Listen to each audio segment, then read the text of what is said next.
És una oportunitat per parlar de tots aquests col·lectius infravalorats i que estan presents en el nostre dia a dia.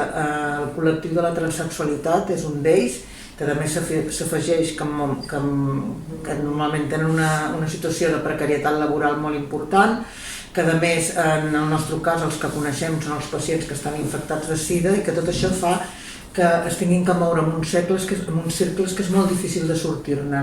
ja sigui per la pròpia malaltia, ja sigui per la seva pròpia transsexualitat o ja sigui per amb la seva pròpia posició laboral, que sempre és molt restringida a situacions molt determinades. Tot això a vegades també s'hi afegeix el fet que en molts casos són dones que venen d'altres països no comunitaris i que també venen en una situació d'estigmatització grandiosa.